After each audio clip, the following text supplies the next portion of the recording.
I'm Ben Silverio. I'm Warwick Johnson. And I'm Ansel Burch. And it's Time to Party! Today's episode about Terminator 2 was recorded on January 7th, 2023. We are not doctors. We don't give medical advice. Please drink responsibly. So that now everyone's all caught up. So let's dive right into Terminator 3: Rise of the Machines. Oh, God. Oh, wait, no. If Tarantino has feet, then James Cameron has some weird mommy fantasies. Avatar 2, the entire thing is just basically alien MILF porn. Okay, you heard it here. Oh, really? Folks.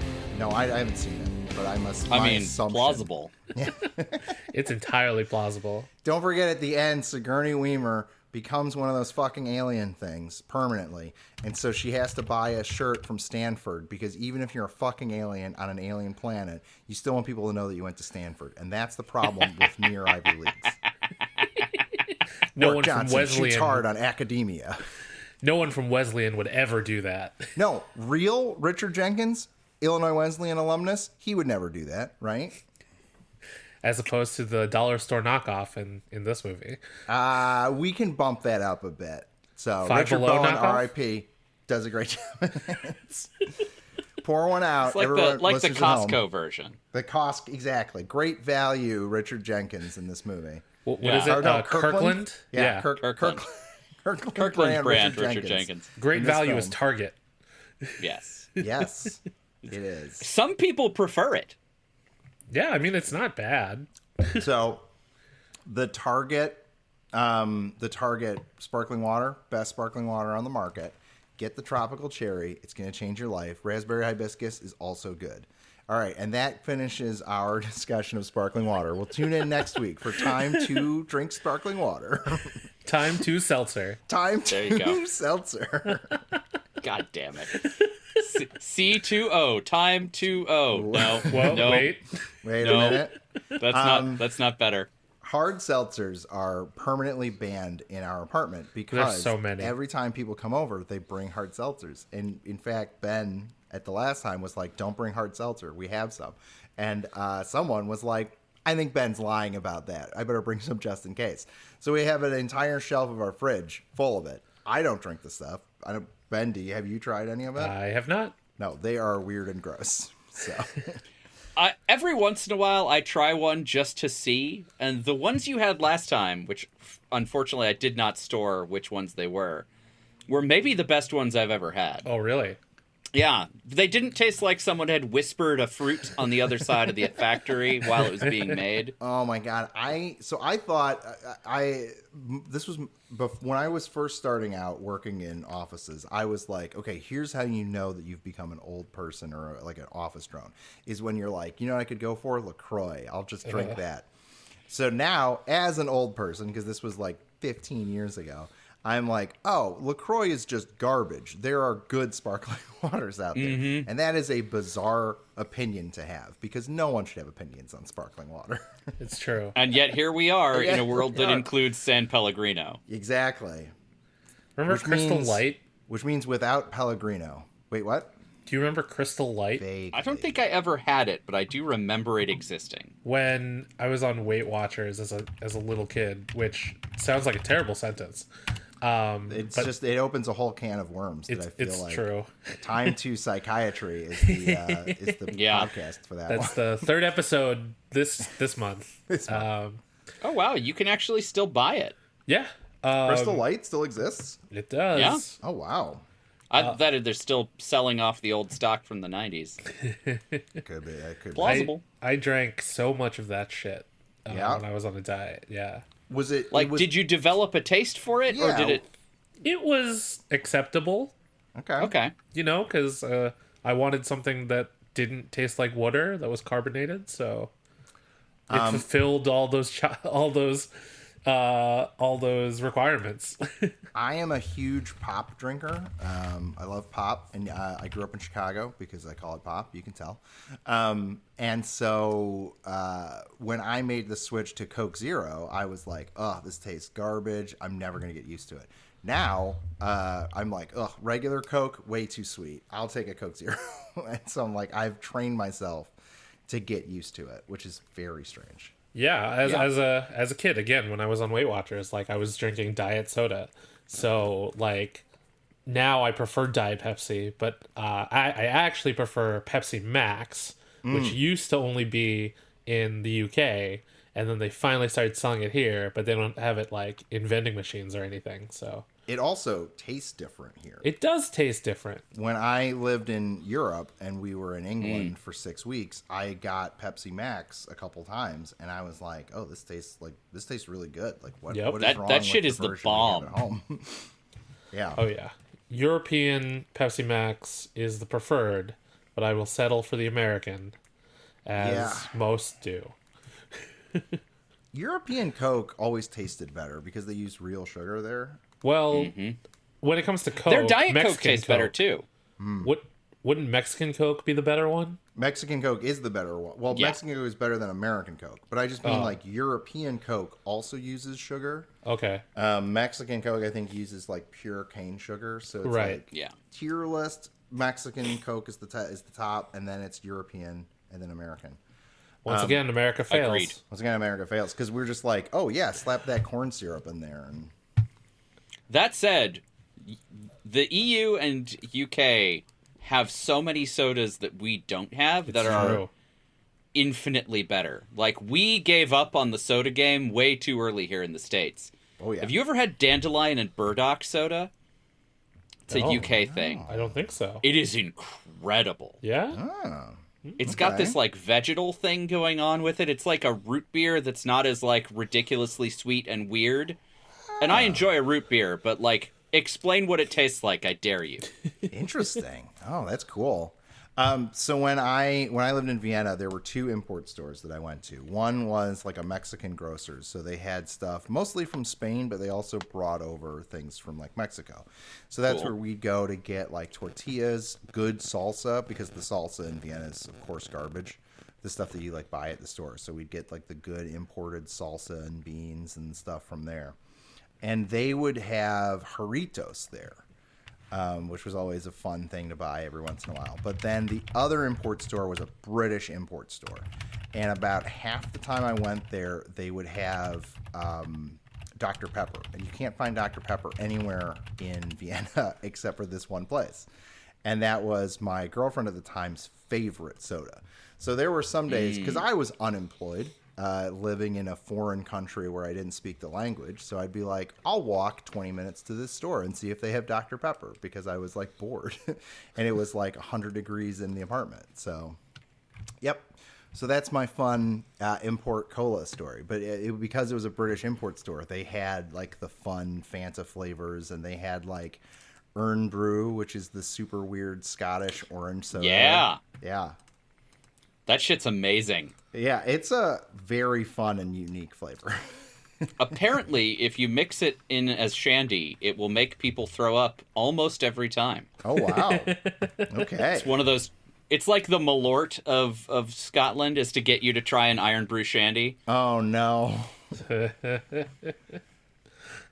Oh my god, Warwick, you have to try that beer in the fridge that was stored in the Malort barrels. Which one is that? I think I hit it towards the back. Okay, I will try it. It'll probably say on the label. I'm drinking a Maplewood lager. That's good, right? It's really good. I like love that. Maplewood. Maplewood is one of my favorite breweries in Chicago. Yes. I'm I grabbed doing a those. Spotted Cow. Ooh. Ooh, nice. I grabbed those when I thought you were still going to be at the party, so. Yes, before I got all COVID-y. So if I say weird things in this episode, everyone, it's just because the COVID fog has settled in. It's on the brains. brain fog, yeah. The brain fog. No, I had it I tested positive for 12 days straight. I never got very sick, which is I'm very thankful for that. So honestly, most of my COVID experience, I was just like the most annoyed I've ever been because of it. I had the worst I had like a horrible sore throat for 2 days. And then one of those days was the days that I was still testing negative. And I was like, no fucking way. Like, there's no way that I don't also have it. And then the next day it was positive. And I was like, yeah, that makes sense. But like, Yeah. But then I felt normal. And I had no symptoms at all over Christmas. And I was like, yes, I'm through the woods really quickly. And then 7 days before I tested negative, and I was just like, I just want to literally go anywhere and do something. But yes, I'm very thankful. Very thankful that Lindsay and I didn't get very sick. And I'm through it. And now here to talk about the best movie that James Cameron will ever make. Titanic. So suck it, Titanic. And The Abyss. I do like The Abyss a lot, but it's not the same. That's yeah. The Abyss might be his most like heartfelt movie, I think. Like you can sense his like deep fascination with the ocean in every bit of that movie. Oh yeah, I think when he was making the movie, James Cameron was like, what stories can I do to do more ocean stuff? Yeah, how do I do more of this? What else is down here? Loves the ocean. And so he was like, Titanic, perfect. Avatar 2? Water. Yeah, yep. Avatar 2, more too wet, too wild. It's honestly Avatar goes wild. Avatar 2, it's just all MILF porn. So everybody just no. I hated Avatar 1, and I told someone, I was like, yeah, I hated the first one, so I probably won't see it. And they're like, yeah, you'll hate this one more if you didn't like the first movie. They were like, I liked the first movie, and I thought it was like an hour too long. And I was like, oh, that sounds miserable. Yep. Meanwhile, RRR was 3 hours long, and we were into it the whole time. That movie could have been 6 hours long, and I would have been like, I'm into it. Not nearly. It did not feel like 3 hours long. No, not at all. The Black Panther 2, that felt like it was 3 hours long. A little bit, yeah. Very long. I for one appreciated that it was 3 hours long. Like it felt long, and that felt like a good value to me. I was like, yes, give me more of this movie. And then it just kept happening, and I was like, great, they did it. The thing I will say about Black Panther 2 is that I think that it was all very well done. Like, it wasn't like, oh my god, this movie should have ended 40 minutes ago. Sure. There's like nothing is happening.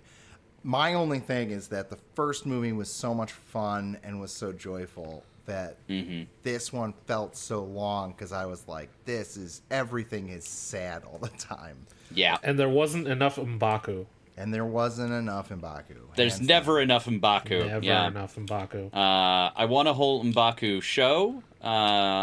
Yes. Give me more M'Baku. If he's not in the Midnight Angels show, I'm going to be very upset. He's got to be, right? He has to be, because he's on the throne right now. Yeah. Spoilers, I guess. By the time this comes out, that movie will in already March it'll be a 6-month old movie. Yeah. But well, it's also on Disney Plus already. Yeah. So, all right. Well, spoilers. M'Baku is king. Lupita Nyong'o is gorgeous all the time. All the time. Namor can get it. Absolutely. And now you're caught up on Black Panther 2 Party. There it is. Right? No time travel involved in that movie. Namor travels through time the way that the rest of us do. It's just which is still time travel. Still time travel. Yep. Linear time travel. At a rate of 1 per 1 day. Got to make sure to cover all your bases is there. Is he an adolescent? Is 10 still... So, I'm going to preface this by saying I don't know a goddamn thing about kids.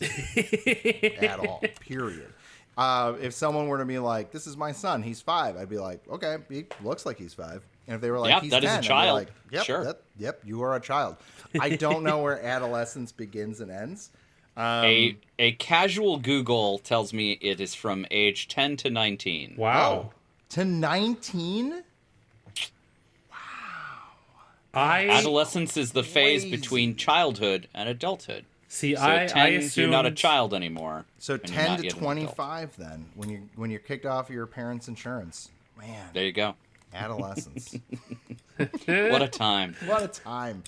I miss my adolescence when I was drinking in bars.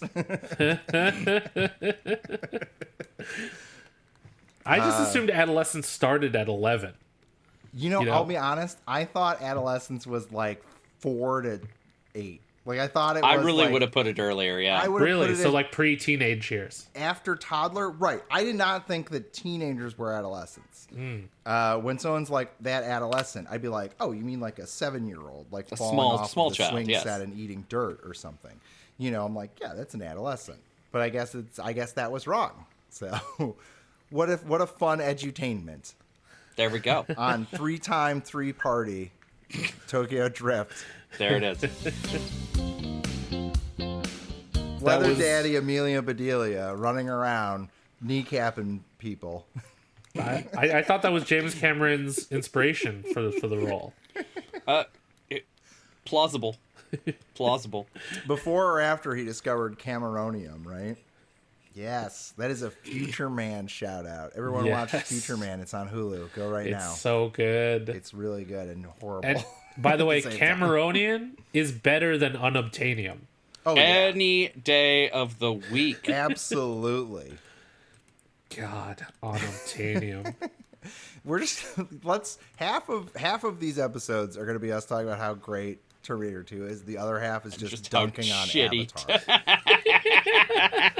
So I'm sorry. You spent how many $1 billion remaking Fern Gully badly? I'm sorry. Like, I want to know how the second one made $1 billion. I want to know the people that are like, oh man, you know that terrible movie that came out 13 years ago? Let's go watch the sequel. Like, but here's the thing. What's wrong did with you watch guys? it Did you watch it in the theater? I did. It was first towards one? the end of the run. So this was Yeah. like month 6 where it was just not leaving theaters. And I was like, okay, I guess I'll go see it in the theater because it's some spectacle. And I was like, this movie is terrible. I don't care how I pretty watched it looks. in IMAX 3D. Yep. And it was... The story is the story, and there's no getting around that. Mm-hmm. But the experience of Pandora in IMAX 3D was absolutely stunning Sure. and breathtaking and transportive and gorgeous. Like, everything about it was visually incredible. And so, like, if I was gonna see the second one, that's the only way I'm gonna do it, is if I go and see it in IMAX 3D. And if I watch the first one again, that is the only way I will ever watch it. And the whole There's reason, no way my TV is gonna do it any favors. right? And the whole reason why it made so much money, the second one, why it made so much money, is because prices for IMAX 3D have gone up exponentially since 13 Oh years yeah, ago. it's what, $30-$40 to see Something IMAX like that. 3D? Yeah, God. it's super. Well, and a lot of expensive. IMAX theaters are closing now. Yep. Something about IMAX film being hard to get. James Cameron used it all. I don't Plausible. like IMAXs. This is my hottest of hot takes on this. I don't like IMAXs. I am uncomfortable with it. I want to sit and watch something easily. I don't want to be fully reclined and peering around like a yokel trying to like follow everything. Yeah. So I That's don't fair. mind the regular IMAX screen. Like, I don't like the dome IMAX screens. I don't want the the IMAX Omnimax? 3D. Like, just a regular IMAX 3 screen that's just large and in front of you. You know, like, I saw The Dark Knight Returns, I think. Rises. Yes. The Dark Knight Rises. It was either The Dark Knight or Dark Knight Rises on a dome. And it was the worst movie-going experience ever. I also had a terrible experience watching Dark Knight Rises because I went to one of the marathon ones. Oh, so no. you watch Batman Oh. Begins and then Dark Knight and Yeah. then Dark Knight Rises. And I was like, this is going to be great. It's going to tie in together. It'll be really cool. I could draw the parallels. No. All it did was be like, here are 2 great Batman movies. And then here is this piece of shit that we cobbled together. Yeah. And I was just so angry because I had spent 12 hours and at the end of it I was just like, I fucking hate this movie. We tripped and made a boo-boo, and somehow it still got released, so here you go. Yep, where it's just like, people were, for some reason Christopher Nolan was like, yeah, no, I mean, does the plot make sense? Not really, but I really like Tale of Two Cities, and I'm just going to slap some things together. I always like Howard Hughes, so now Bruce Wayne is an eccentric recluse for some reason, which doesn't make sense. Christopher, I'm never going to put Robin in my Batman movies. Nolan, even though he fucking cast Joseph Gordon-Levitt as a character named Robin. Oh my god! And then teased it at the end. That's the worst cop-out I've ever Such had. a cop-out. You don't have to do Robin. You can jump to Nightwing. You can jump to whatever. But Batman should have a family. Stella and I have talked about this previously. The Batman works the best when he has Dick or Tim or Barbara or other people working with him. And we've never gotten that. When we had old-ass Batman with Batfleck, I was like, well, maybe we're going to get some other ones. But instead it was like, no, Dick Grayson is dead and the Joker had killed him. And I was just like, God damn it, Zack Snyder. Gotta be so edgy. Is this entire month just going to be us like dunking on these directors that have fallen from grace? Yeah. The 4th episode is going to be a lot of that. Yeah. A lot of that. That's it. We're calling you out. You're next. Ari Aster, I'm calling you out. I'm trying to think of someone who does good movies still. Hey, speaking of horses, I don't know why, but for some reason my Facebook algorithm has decided that I should be watching videos of horses getting shoed. Okay. I have been getting a bunch of those as well. Okay, it's not just me. What the fuck is going on? Horseshoeing and like cow hoof maintenance. Yeah. Guys, but you grew up on a farm. I kind of get that for you. But why am I getting I guess. So since I bought I fell for the rookie mistake of I bought a couple things on Instagram ads. Oh, I saw this, yes. So now I get nonstop Snoopy merchandise all the time. I bought 2 things for my girlfriend for Christmas that were Snoopy related, and now the only ads I get are Snoopy things. And I'm just like, all right, well, this is fine. It could be worse. It could be much worse. Yeah, of the worse. things that you could get ads for. Yep. Everybody loves Snoopy. You could do a lot worse, yeah. That's true. yeah. Why aren't you getting horses? Why would I get horses? I don't like horses. They're large and angry. Yeah, why are they wearing shoes? That's why they're mad. I don't like wearing shoes. I get it, man.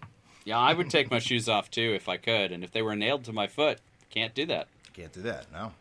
Like, who decided that horses should wear shoes? Well, it does The protect patriarchy. them from It riding does. It's very good for them. It is good for them. It is beneficial for horses. So, but do they not feel it when they're being nailed to their hooves? So No. hooves are a lot like our fingernails if they were really long. Ah, So if you pierce something through your fingernail, you're not necessarily going to feel it unless True. it hits your skin. So that's Yeah. why horseshoe nails are a very specific length. But the thing is, you got to keep them clean. So you got to clean around the shoe, otherwise their hooves can get like infected, or then that's when it starts hurting. So you got to you get your horse back, you pick his hoof up, and you got to scrape it out with like a sharp like thing. It's like a little tool. pick, yeah. Yeah. I helped out in the stables of the Knights when I worked at a Renaissance fair, and so I learned about horses from them, which was fun. But I also learned that I don't really like horses very much while doing That's one way to be very certain about how you feel about horses. Yeah, I was like, I always liked watching horses from afar. Like, I'll help you guys out. And then you get in there and you're there for like a couple hours a day for a couple of days. And you're like, nope, fucking don't like horses, man. They are large, dangerous animals and not, cuddly creatures. so why don't more animals with hooves have shoes? If it helps horses. Well, we don't ride cows, right? What Exactly about that. what about bulls? We don't. I mean, Oh, okay. So there's an important reason why horses specifically need shoes. One is that we ride them. 2 is that we ride them on lots of different surfaces. So if we didn't take our horses onto like stones and pavement and shit like that, their hooves would be way better off. But when we started taking horses and putting them onto cobbled roads and paved roads and shit like that, that's when it started tearing up their feet. Because horses out in the wild don't need that. They run Right. on the grass and in the, whatever. But if you're going to, like, take them around town and make them pull your cart and shit, suddenly you're putting more wear and tear on the old tootsies. Ansel, I feel like I ask you like a farm-related question every month. It's just... I don't know that you do, but it is often enough. It's often enough, right? Ansel, It's weird how often I feel like, no, okay, this is fun, but I gotta clarify the farm thing. Well, if it's not the farm thing, it's about boats or submarines. Boats or bees or, submarines. real quick follow-up question though. What about oxen? Do we shoe oxen when we're using them to like cart stuff? Ooh. Because I don't know the answer to that. So I'd be curious if wagon train, oxens maybe at some point were shoed, right? Apparently, the answer is yes. Ah. And that's edutainment. Ba, ba, ba, ba. The more Oxen you party. shoes are called calkins. Ooh, like Macaulay. Yeah, actually, exactly like Macaulay. Really? Ah. Caulkin. Yeah, Oh, I think yeah. that's it. Wow, Macaulay oxen shoes. What a name. Well, that is a thing that I now know and can't unknow. Fun fact. See, this is just more good knowledge for you to have as a time traveler. Yeah, when I Yeah. go back, I'll be like, have you put the calkins on the ox? And they'll be like, yeah, he belongs here. That guy's from this time. No one from I was the worried future for a would know second, that. but we're definitely going to forget this as soon as it stops being relevant. Yep. We live here, we don't want to know it. If you want to play hard mode, you can go back and do the rules from our first episode, Terminator 1. And There you for go. those at home, you have to take a drink every time you want to bang Michael Biehn. You have to take a drink every time there's a dated 80s reference. And you have to finish your drink every time the Terminator says sweet sassy molassie. You'd be surprised he says it a lot. All right, folks. It's weird how often it comes up. It's weird Comes how up a often it lot. comes up. It comes up a lot. Don't bother going back to listen to the Terminator 1 episode because those are the rules. I remember it because I was there. It's true. That's everything he just said. I'm gonna agree with. My hope is that Erin listens to this episode and she's like, wait a minute. I didn't say any of those I didn't things. say, he never says sweet sassy molassie. Spoilers. Why, you oughta. He says it a lot in Terminator 3, for the record. Terminator 3, Arnold says sweet sassy molassie so much that I'm just like, okay, like, maybe we should cut this script down a little bit. I don't know who directed that movie. Not James Cameron, probably. Catherine Bigelow? I don't know. She did not direct Terminator 3. I don't think she did. No, she did not. But she did direct Point Break, so I always have a place for her in my heart. Special thanks to April Maralba for our podcast art and to Marlon Longett of Marlon and the Shakes for our amazing theme song. This has been an Indecisionist production. Head on over to indecisionist.com/time2party. That's time, the number 2 party, for more episodes, show notes, and transcripts for season 3. You can find us on the internet. I'm at bsilverio20 on Instagram, Twitter, and Hive. I am at Warwick_Johnson on Twitter. Don't follow me anywhere else. I am at Indecisionist on Twitter and at The Indecisionist on Instagram. If you'd like to join in the conversation, you can use the hashtag time2party. That's time, the number 2 party. You can also join us at hashtag time the number 2 party. Warwick, stop telling people that it's hashtag time the number 2 party. Whatever, Ansel, I do what I want. All On spelled out. Twitter.com. One word. Spell the whole thing out. I am going to use that hashtag. At Warwick on there. I'll have to listen to this a couple times to get all the words, but I'm going to use that hashtag when tweeting out the episode. That's actually where the hashtag ended. It's going to use, it was the entire all sentence. 240 characters, Yep. and it'll be worth it. We'll be the only thing in that hashtag, at least. Only thing. Is that good marketing or great marketing? It's the best marketing. Yeah, I don't know that I can come down on that one. That's pretty unassailable. And while you're trying to figure out that hashtag party people, we want to remind you to be excellent to each other. Party on, dudes. Dun dun dun dun dun. Dun, dun, dun, Dun dun dun dun dun. dun, dun, dun, dun, dun. Oh fuck! It's Brian Cage. A fucking machine!